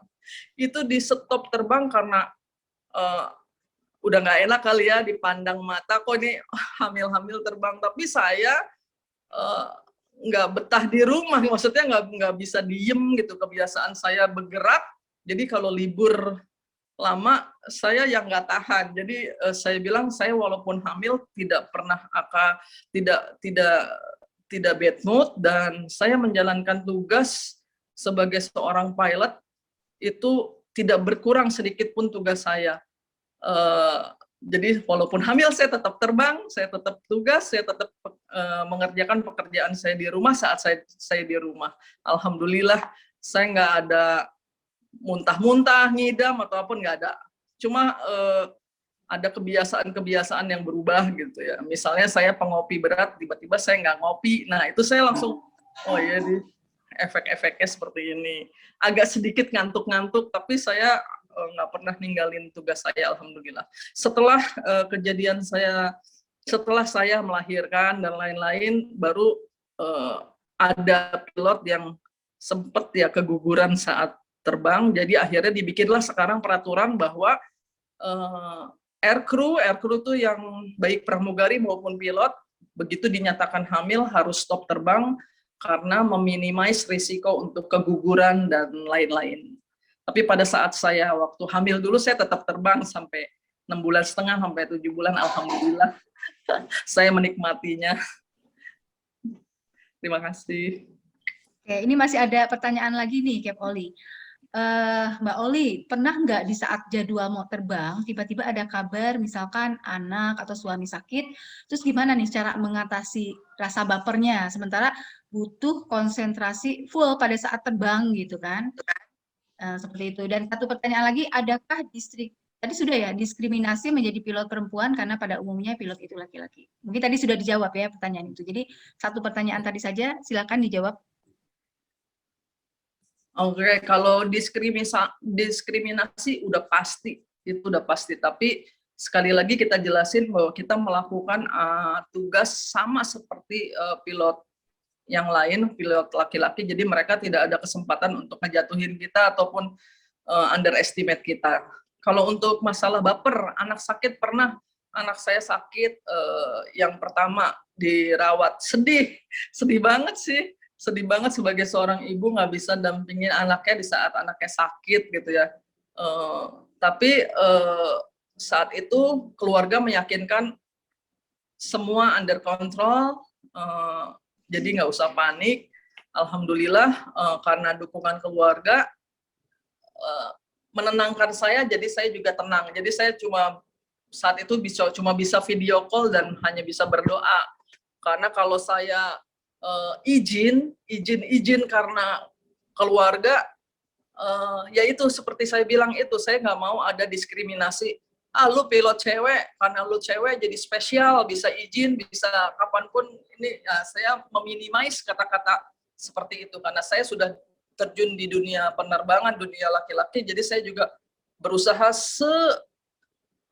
minim mungkin untuk memperlihatkan kegalauan saya sebagai seorang ibu. Jadi saya berusaha profesional di saat saya tugas, ya saya tugas gitu. Kalaupun sedih, ya sedih, paling nangis malam-malam, semoga anak saya cepat sembuh dan lain-lain. Tapi alhamdulillah seperti yang saya bilang, karena dari kecil, dari bayi ditinggal, mereka pun tidak pernah meraung-raung lah ya, tidak pernah menangis atau rewel. Semuanya sangat mandiri anak saya. Bahkan yang kecil yang umur 6 tahun pun sangat mandiri, alhamdulillah. Gitu. Baik, Kep Oli. Boleh satu pertanyaan lagi nih. Bagaimana cara Kep Oli mendidik dan memenuhi kebutuhan anak-anak di rumah dengan tadi kesibukan Kep Oli yang luar biasa. Ini tadi memang sudah dijelaskan ya, tapi maksudnya secara teknisnya itu bagaimana gitu cara mendidik anak itu sendiri? Jadi kalau saya di rumah, saya fokus membantu anak-anak baik dari sekolah maupun hal yang berhubungan sama pribadi ya, kebutuhan mereka secara pribadi. Kebetulan anak-anak saya yang 2 sudah remaja, yang 1 masih anak kecil. Jadi begitu saya di rumah, saya berusaha komunikasi man to man lah ya, berhadapan langsung, apa kendalanya di sekolah, apa tugas yang tidak bisa dilakukan. Dan karena saya selalu berkomunikasi dengan guru-gurunya, jadi alhamdulillah tidak ada tugas yang miss, yang lewat, yang saya insya Allah tidak tahu. Jadi saya semua tahu kapan ada PR, kapan ujian, dan hari ini pelajaran apa, insya Allah saya ikut terjun langsung. Karena kan terbang kan nggak 24 jam ya, terbang kan ada waktu-waktu tertentu yang kita juga bisa ikut join kegiatan kelasnya apa aja, kegiatan sekolah apa aja. Dan saat di rumah, saya hampir selalu ikut antar jemput anak lah. Saya usahain saya pagi ikut antar jemput, jadi mereka tidak merasa benar-benar saya hilang gitu aja. Jadi saya di rumah memang fokus untuk anak-anak. Alhamdulillah saya pekerjaan anak, PR, semua tugas, saya ikut terjun langsung, ikut membantu mereka, alhamdulillah. Untuk kebutuhan remajanya, seperti yang saya bilang, saya selalu mendampingi anak saya, yang anak perempuan lah, yang anak yang laki yang sedang baru beranjak dewasa ya. Saya mendengarkan apa yang menjadi keluhan mereka, apa yang menjadi keberatan-keberatan mereka, saya mendengarkan. Jadi apa yang mereka mau, saya dengarkan, kita sama-sama mencari win-win solution. Karena mungkin saya terlalu sibuk, saya harus bagaimana, dan anak-anak mengerti harus gimana. Alhamdulillah saya dampingin anak-anak. Oke, keren banget ya, strong loh ya. Alhamdulillah. Artinya walaupun profesinya seperti laki-laki, tapi tetap ya kodrat wanitanya sebagai ibu dalam mendidik anak top banget ya. Alhamdulillah. Baik, mungkin langsung sekarang pertanyaan selanjutnya untuk Dr. Titi Anis. Bagaimana kiat-kiat membagi waktu untuk keluarga dan kerja di waktu anak-anak masih kecil? Yang pertama, yang kedua, bagaimana cara menjaga kedekatan emosional dengan anak-anak yang berbeda usia dan dengan kepadatan aktivitas pekerjaan yang selama ini dijalani? Mungkin 2 pertanyaan itu dulu untuk Dr. Titi Anis, silakan dijawab. Terima kasih Mbak Iif. Gimana cara membagi waktu ya? Jadi kalau saya tuh kerjanya malam atau tengah malam ya lebih banyak, karena saya perlu ketenangan ya sebenarnya, atau pada saat anak-anak di sekolah. Sebetulnya kan kalau saya ke kantor ya di kantor tuh bekerja, tapi biasanya kita kalau kita menulis itu nggak mesti di kantor itu selesai gitu, kadang-kadang kita bawa pulang. Dan waktu yang paling enak buat saya itu adalah malam hari setelah jam 9 gitu, anak-anak udah tidur. Nah saya tuh baru mulai pekerjaan saya yang dari kantor. Begitu sih. Kalau anak-anak ada ya biasanya sih saya lebih banyak sama anak-anak dulu ya. Nah, tapi kan kalau kita ke kantor itu ya paling sampai rumah ya jam 5, jam 6 gitu kan. Dan habis makan malam ya masih sama anak-anak sampai mereka selesai. Nah, setelah itu baru ada waktu untuk bekerja. Terus kalau pertanyaan bagaimana menjaga emosi ya, seingat saya kalau waktu anak saya sampai SMA yang besar itu kita masih ngobrol ya, ngobrol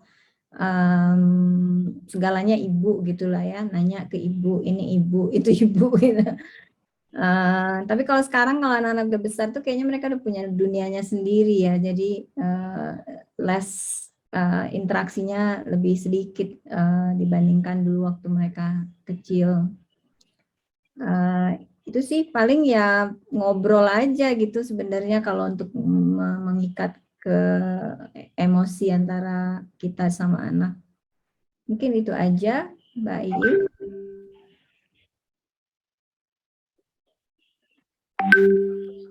Masih di mute ya. If masih di mute. Mic-nya teh, punten.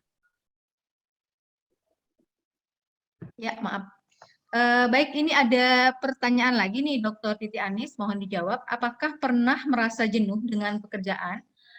Apa pernah merasa beban untuk mengurus keluarga sekaligus membawa pikiran dari pekerjaan yang terlalu berat sehingga ingin menjadi ibu rumah tangga saja misalkan ya. Ini biasanya emak-emak nih ya ketika galau seperti ini. Nah, kalau pernah bagaimana cara mengatasinya? Lalu yang pertanyaan keduanya, apakah pernah pada saat pusing gitu ya dengan beban-beban pekerjaan, ya bisa dibayangkan lah sebagai staf khusus Kemenhyu gitu ya, pasti banyak sekali beban-beban pekerjaannya gitu ya. Nah, akibatnya kesabaran saat menghadapi anak menjadi ujian berat banget. Nah, bagaimana nih apakah masalah ini dibawa-bawa gitu ya, dan bagaimana cara mengatasinya, Dokter Titi? Silakan dijawab, Dok. Terima kasih banyak.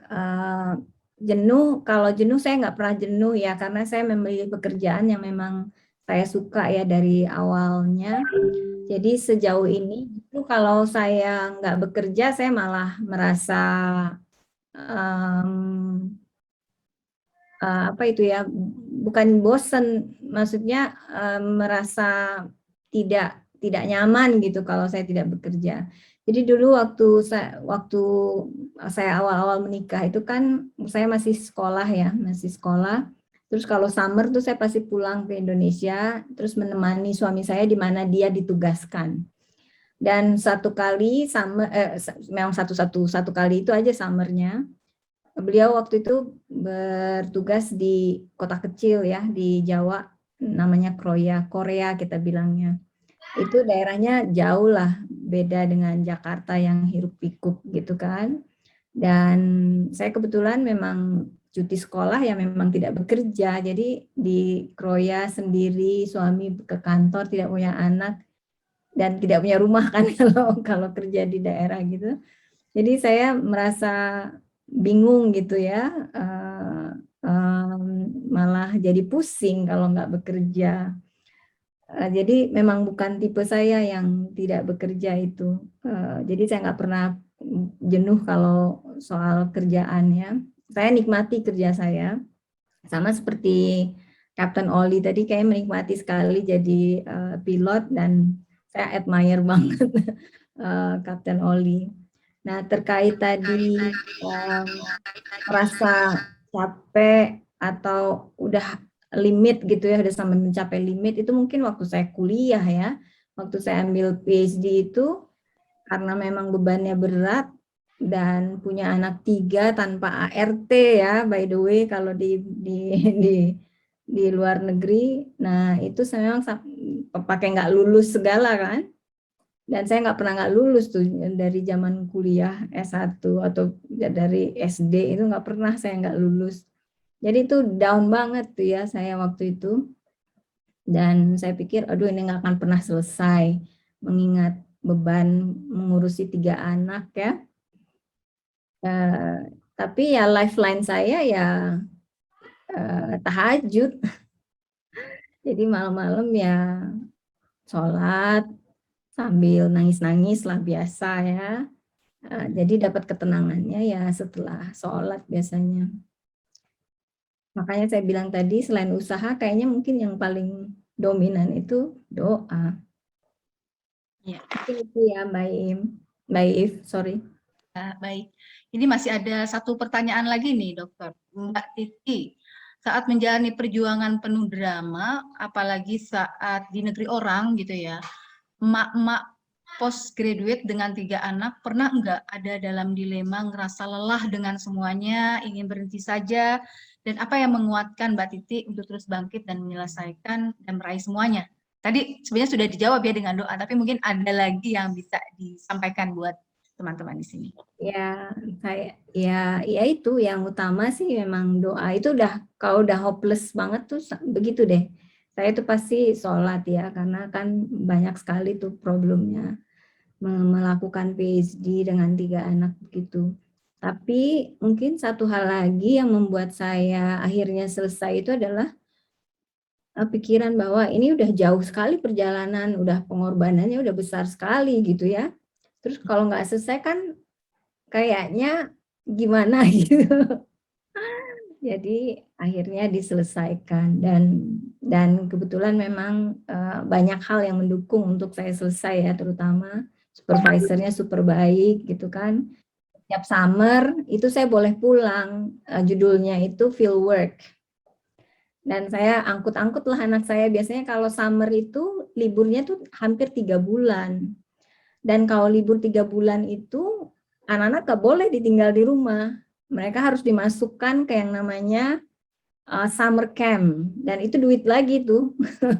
Mahasiswa S3 dengan beasiswa di luar negeri itu termasuk kasta paling miskin di luar negeri ya. Dan kita dapat subsidi dari pemerintah kalau misalnya anak masuk after school. Tapi tetap namanya subsidi, tetap kita harus bayar. Dan seingat saya dulu beasiswa saya itu 70% ya habis buat sewa rumah. Rumahnya juga rumah sederhana, 2 kamar gitu. Tapi 70% udah habis buat itu karena kayaknya memang desain scholarship itu nggak boleh bermewah-mewahan ya. Sementara untuk after school, summer camp itu kayaknya lebih murah pulang ke Indonesia gitu daripada ikut summer camp di sana, dan anak-anak juga lebih happy kalau pulang ke Indonesia ketemu ya saudara-saudaranya ya. Jadi akhirnya setiap summer kita pulang. Ya intinya tabungan kita selama bekerja bertahun-tahun ya habisnya ya buat menyelesaikan PhD aja tuh. Baik. Mudah-mudahan terjawab. Ya. Mungkin ada satu pertanyaan yang bisa dijawab oleh keduanya nih ya, oleh Kep Oli dan Dr. Titik Anas. Apa sih cita-cita yang belum tercapai nih sampai sekarang? Ada nggak impian yang belum tercapai sampai saat ini? Sebagai closing kan? Bisa dijawab oleh Dr. Titik Anas dulu? Oh, saya itu jarang punya cita-cita ya. Saya satu-satunya cita-cita saya ya pengen PhD aja dulu tuh. Berarti sudah tercapai semua impiannya ya? Ya, jadi saya nggak ada apa ya cita-cita saya yang nggak ada ya kayaknya sekarang tuh. Mengerjakan apa yang ada aja nih sekarang. Sudah seperti air mengalir aja ya dok ya. Baik, untuk Kep Oli mungkin ada nggak mimpi yang belum tercapai sampai saat ini? Ya sama dengan Dokter Titi, alhamdulillah tahapan-tahapan udah kita lalui, udah semuanya saya dapatkan, alhamdulillah. Jadi sekarang sedang menikmati masa-masa indahnya, masa-masa sulitnya udah terlewati, alhamdulillah. Jadi sekarang ya menikmati hari-hari baik sebagai pilot maupun sebagai ibunya anak-anak, sebagai istri, sebagai ya tinggal menikmati aja lah insya Allah sehari ini. Tinggal memetik sekarang ya? Iya. Oke, baik. Mungkin sebetulnya banyak nih ya pertanyaan-pertanyaan, makanya tadi saya coba rangkum dulu gitu ya dari Sari berbagai pertanyaan, sebetulnya banyak sekali. Nah, karena terbatasnya waktu, maka acara sesi tanya jawab ini saya coba cukupkan. sebagai poin-poin yang mungkin bisa saya ambil pelajaran gitu ya dari tadi pembahasan para emak-emak hebat ini, wanita-wanita hebat ini. Jadi kalau kita baca dalam Quran surat Al-Qamar ayat 15, dan sesungguhnya telah kami jadikan kapal itu sebagai pelajaran. Maka adakah orang yang mau mengambil pelajaran? Jadi Masya Allah, pelajaran yang dapat diambil dalam pertemuan ini subhanallah sangat banyak sekali ya. Kita bisa mengambil pelajaran dari kedua wanita hebat ini. Jadi ada beberapa poin ya sebagai closing statement, yaitu bahwa dengan tantangan kita sebagai wanita yang memiliki profesi atau berprofesi sebagai emak-emak kantoran atau orang yang mungkin lebih banyak di luar begitu ya, kita bisa memanfaatkan teknologi gitu ya, seperti memonitoring dan memonitoring perkembangan anak-anak kita. Lalu yang kedua, percaya bahwa kebahagiaan itu relatif, itu katanya kata Kep Oli. Dan sumber utama kebahagiaan itu adalah bagaimana kita bisa melihat personal branding kita, dan apapun pekerjaan kita tetap harus kembali pada fitrah manusia. Dan tadi ada beberapa juga poin-poin yang saya tangkap dari apa yang disampaikan oleh Dr. Titi Anis, bahwa supporting system dan supporting family ini yang mampu mendukung kesuksesan sebuah cita-cita atau sesuatu yang kita harapkan. Dan barang tentu sebagai penutup adalah kesuksesan kita adalah doa terhadap Yang Maha Kuasa. Mungkin itu saja, maka dari kita semua, mudah-mudahan para hadirin yang emak-emak kantoran yang selama ini galau gitu ya, mudah-mudahan bisa terjawab oleh dua wanita hebat ini. Dan intinya kita harus bisa bersyukur kepada atas apapun yang menjadi jalan hidup kita. Nah, sebagai ucapan terima kasih. Ya.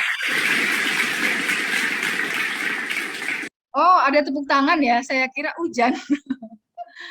Oke, sebagai ucapan rasa terima kasih panitia menyampaikan kenang-kenangan berupa cenderamata dari emak kantoran, dan ini adalah persembahan dari Laz Al-Bunyan. Mohon nanti bisa diterima ya, walaupun virtual dulu. Silakan host untuk menyampaikan cendeраmatanya, ucapan terima kasih kami dari tim panitia. Ya, cenderamata ini saya serahkan untuk Kep Dian Kartika Ramadanis yang tadi sudah menyampaikan materinya yang luar biasa, yang berbagi pengalamannya yang hebat gitu ya. Dan hanya ini yang bisa kami sampaikan, dan mudah-mudahan bisa diterima dengan baik. Silakan Kep Oli, mungkin bisa diterima sementara ya. Selanjutnya ini ada cenderamata untuk Dr. Titi Anas. Sama, ini merupakan cenderamata dari emak kantoran, persembahan dari Laz Al-Bunyan, berupa logam mulia dengan sekian gram gitu ya, mohon diterima. Alhamdulillah, terima kasih. Ya, bisa ada aplausnya mungkin, host? Tepuk tangan untuk para narasumber yang hebat-hebat ini. Tepuk tangan. Terima kasih. Ya.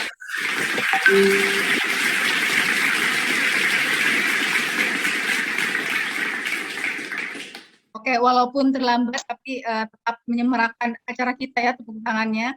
Nah, ini baik banget ya, Al-Bunyan itu sudah memberikan support buat kita juga, makanya para pemirsa yang hadir, silakan jika ada yang mau berzakat, berinfak, dan sedekah bisa melalui Laz Al-Bunyan, insya Allah amanah.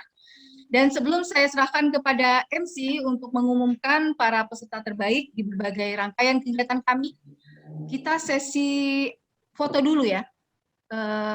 Diharapkan seluruh peserta untuk membuka kameranya. Silakan. Kita foto dulu, mungkin 3 kali ya.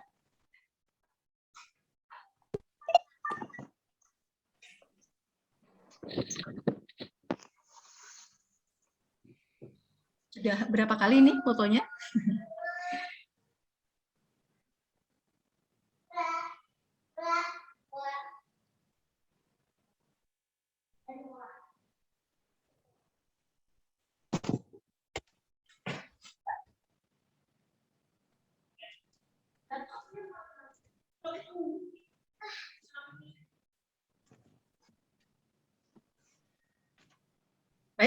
Apakah sudah pemotretannya, sesi foto?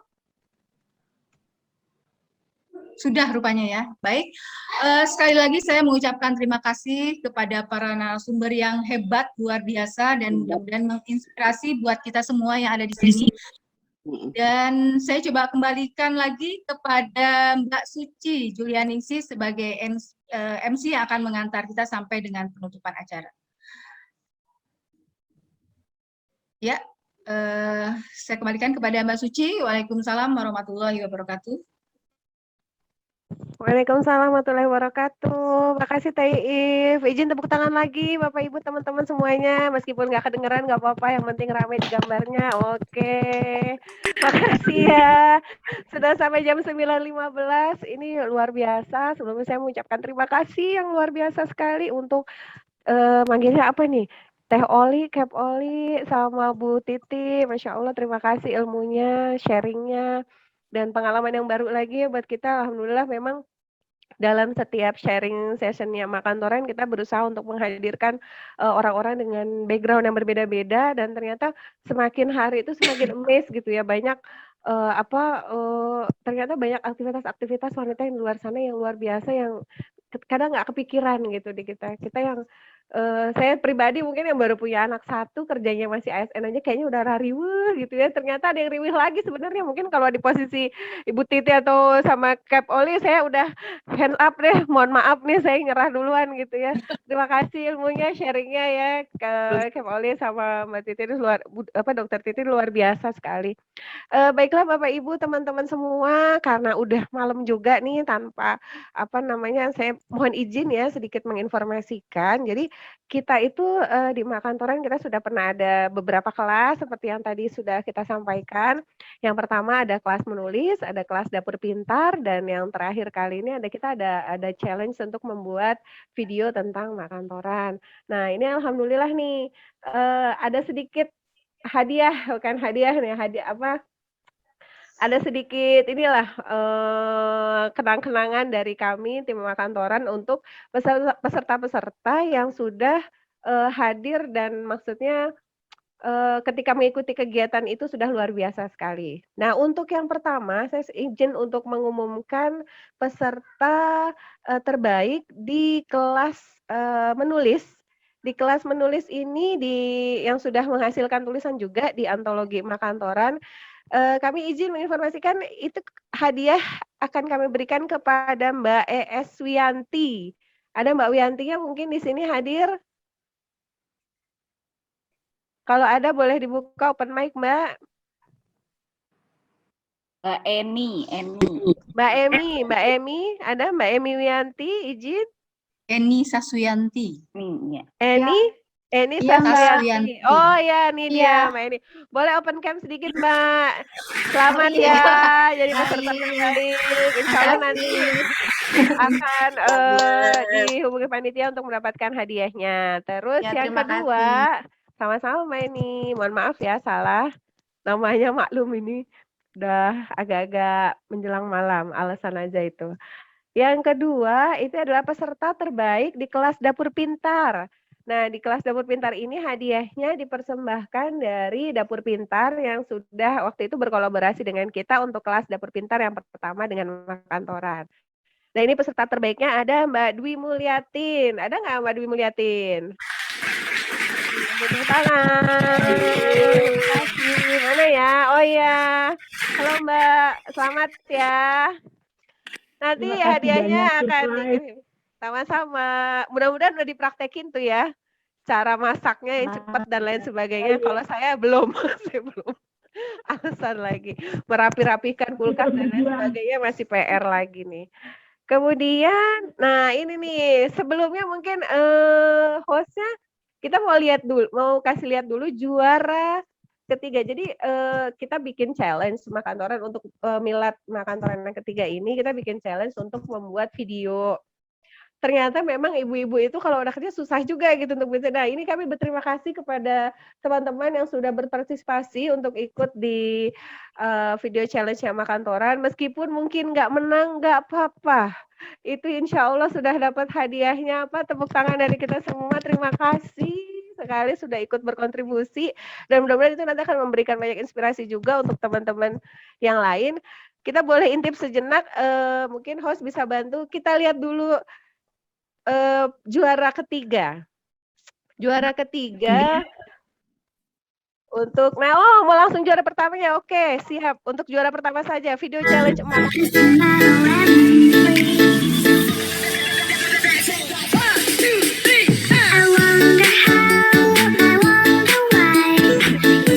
Dari pagi-pagi bangun jam 4 udah cuci baju, cuci piring, ngasih makan anak, nyiapin sekolah daring. Kan ku kejar mimpi. Iya, pagi-pagi udah langsung berangkat. Dandannya pakai lipstick buat blush on, boleh blush onnya. Tidak, ku pasti bisa. Dan ku coba lagi. Ditemani pagi. Pulang sudah sore. Tak ada yang Kadang-kadang anaknya udah pada tidur ya. pasti bisa.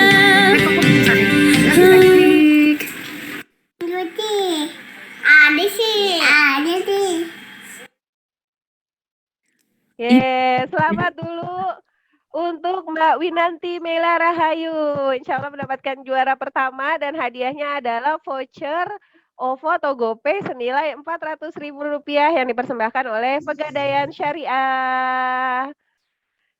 Selanjutnya ini adalah juara kedua. Ibu bekerja kerap merasakan kelelahan yang luar biasa. Apalagi di masa pandemi sekarang ini.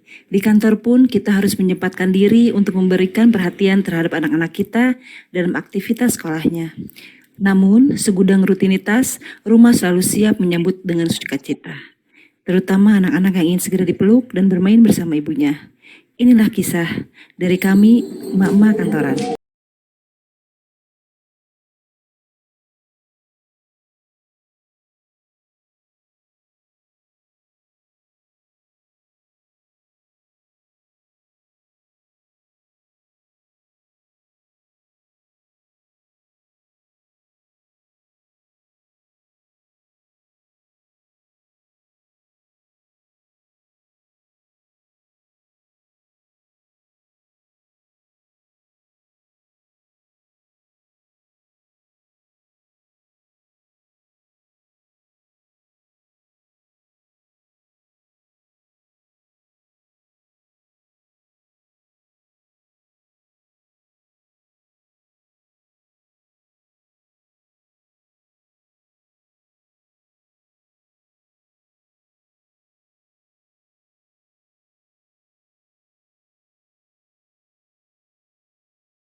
Ya barakallah ya untuk juara ketiganya Mbak Fitri Ahria. Mbak Fitrinya ada nggak? Mbak Fitri, oh ya Mbak Fitri ya, selamat ya. Insya Allah Ya. juara ketiga akan mendapatkan hadiah Rp200.000 di saldo OVO dan GoPay. Minta tolong jangan dinilai jangan lihat dari nominalnya ya. Kayaknya kalau nominalnya, aduh itu lumayan. Tapi hitung-hitung buat jajanin anak-anak karena udah ditinggalin selama ini. Boleh buat traktir besok hari Minggu, mudah-mudahan bisa langsung masuk.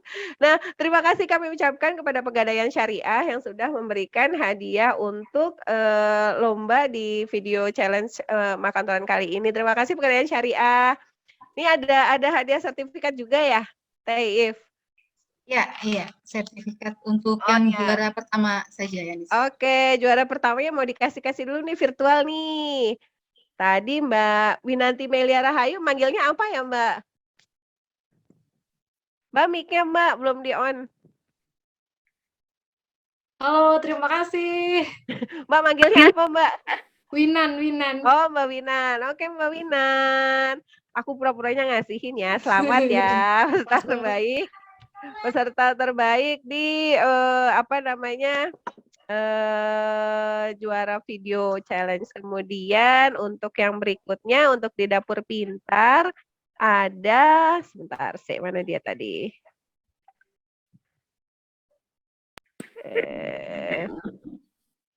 Mana tuh? Salah deh. Sebentar ya. Nih kalau udah panik begini salah klik. Mbak Dwi Mulyatin, monggo. Mbak Dwi Mulyatin, ada Mbak? Ya, ada Mbak. Ya, izin ya Mbak, ini sertifikat dari kami, mudah-mudahan bisa jadi penyemangat dan mudah-mudahan bisa terus lagi ya, nanti ikut kelas Dapur Pintar Makantoran sesi-sesi berikutnya. Selamat Mbak Dwi. Selanjutnya ada untuk juara pertama tadi yang menulis buku. Menulis buku udah ya menulis buku, monggo.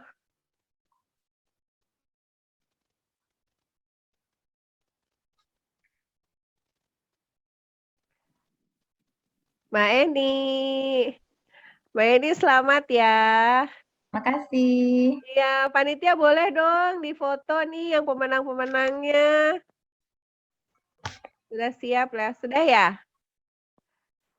Sip, mereka ada di atas semua tuh kalau di layar saya. Oke, thank you ya semuanya. Tepuk tangan lagi dong, boleh.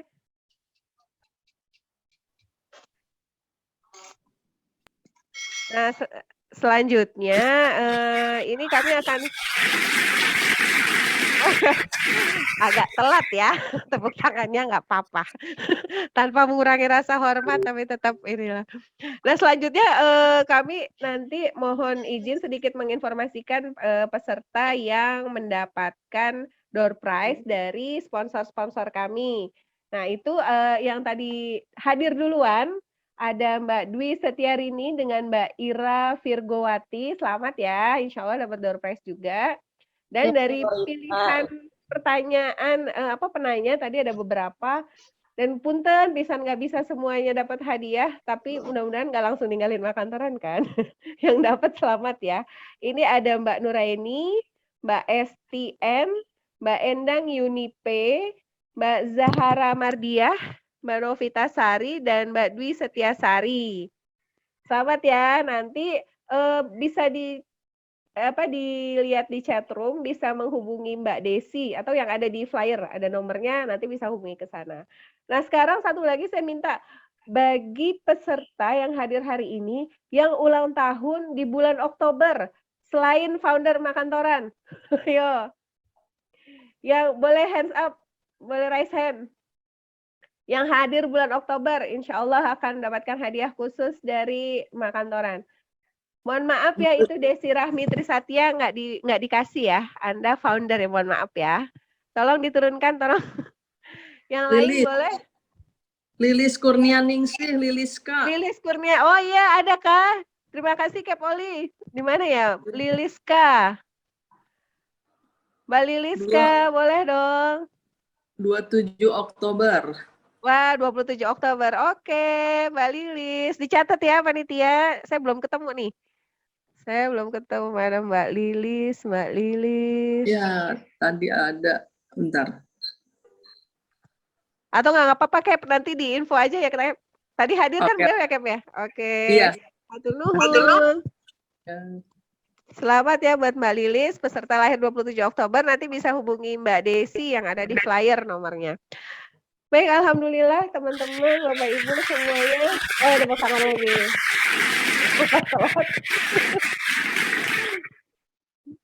Baik, Bapak Ibu, teman-teman semua.